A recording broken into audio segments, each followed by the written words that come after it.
একটি সময়ের কথা। এক গ্রামে 10-12 বছরের একটি ছেলে তার মা বাবার সাথে থাকতো। কয়েক বছরের পর এই ছেলেটি তার ঠাকুরদার সাথে দেখা করতে যায় ঠাকুরদার বাড়িতে। সেখানে গিয়ে ছেলেটি সব সময় তার ঠাকুরদার সঙ্গে খেলাধুলা করত। একদিন খেলাধুলা শেষ করে সে তার ঠাকুরদাকে বলল, ঠাকুরদা, আমি যখন বড় হয়ে যাব তখন দেখবে আমি খুব সাকসেসফুল একজন ব্যক্তি হব। তুমি কি আমাকে সাকসেসফুল হওয়ার জন্য কিছু সূত্র বলে দিতে পারবে? তখন তার ঠাকুরদা তার মুখের দিকে তাকিয়ে হেসে হেসে বললেন, ঠিক আছে, আমি তোমাকে বলে দেব। কিছুক্ষণ পর ছেলেটির ঠাকুরদা ছেলেটিকে নিয়ে একটি গাছের চারার দোকানে গেলেন। সেখানে ছোট ছোট গাছের চারা পাওয়া যেত। তো ঠাকুরদা এই দোকান থেকে 2টি গাছের চারা কিনে ছেলেটিকে নিয়ে ঘরে ফিরে এলেন। ঘরে আসার পর তিনি 2টি চারা থেকে একটিকে বড় একটি গামলায় লাগিয়ে দিলেন এবং এটিকে ঘরের ভিতরে এক জায়গায় রেখে দিলেন, আর অন্য চারাটিকে ঘরের বাহিরে এক জায়গায় লাগিয়ে দিলেন। তারপর তিনি তাহার নাতিকে প্রশ্ন করলেন, তুমি কি ভাবো আমাদের লাগানো চারা 2টি থেকে কোনটি চারা বেশি বড় হবে? ছেলেটি কিছুক্ষণ চিন্তা করে উঠে বলল, আমরা যে চারাটি ঘরের ভিতরে রেখেছি সেটি বেশি বড় হবে, কারণ ঘরের ভিতরে চারাটি সেফ এবং ভালো থাকবে। আর আমরা যে চারাটি ঘরের বাহিরে লাগিয়েছি সেটিকে অনেক সমস্যার সম্মুখীন হতে হবে।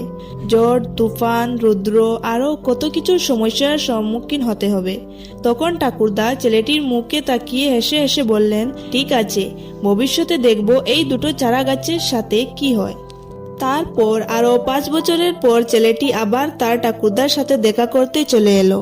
কিছুক্ষণ পর সে তার ঠাকুরদাকে বলল, ঠাকুরদা, আগেও আমি আপনাকে জিজ্ঞাসা করেছিলাম জীবনে সফল হওয়ার জন্য কি করতে হবে, কিন্তু আপনি আমাকে কিছুই বললেন না।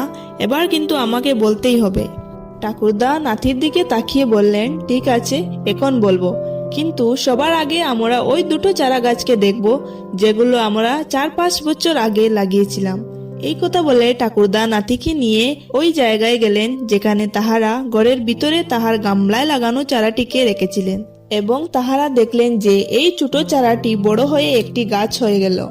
তারপরে তাহারা সেই জায়গায় গেলেন যেখানে তাহারা ঘরের বাইরে আরো একটি চারা লাগিয়েছিলেন, এবং সেখানে গিয়ে দেখলেন ছোট চারাটি খুব বড় এবং বিশাল আকারের একটি গাছ হয়ে গেল, আর ডালপালা খুব লম্বা ও শক্ত, সেগুলোর ছায়া পুরো মাঠে পড়িতেছে। তখন ছেলেটির ঠাকুরদা তার দিকে তাকিয়ে বললেন, এখন বলো তো দেখি কোনটি গাছের চারা বেশি বড় ও শক্তিশালী হয়েছে এবং কোনটি বেশি সাকসেসফুল হয়েছে।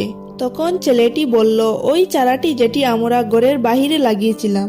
কিন্তু ঠাকুরদা, এটা কিভাবে সম্ভব হলো? এই চারাটিকে অনেক সমস্যার সামনা করতে হয়েছে, তারপরেও কিভাবে এই চারাটি এত বড় ও বিশাল আকারের গাছ হয়ে গেল? তখন তার ঠাকুরদা তার দিকে তাকিয়ে বললেন, তুমি সত্যি বলেছ, যে চারাটি আমরা ঘরের বাহিরে লাগিয়েছিলাম ওই চারাটিকে অনেক সমস্যার সামনা করতে হয়েছে। এই সমস্যাগুলোর সামনা করে করে তাকে বড় ও বিশাল হতে হয়েছে, আর এখন এই গাছটি যত চাইবে তত সে তার ডালপালা মেলিয়ে নিতে পারবে, আর রোদ, বৃষ্টি ও তুফান তার ডালপালাগুলাকে আরো শক্তিশালী বানিয়ে দিবে।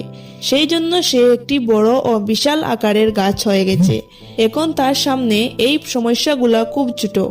এরপর তার ঠাকুরদা তার দিকে তাকিয়ে বললেন, একটি কথা সর্বদা মনে রাখবে, যত সময় না তোমার জীবনে কঠিন সময় আসবে তত সময় না তুমি সাকসেস হতে পারবে।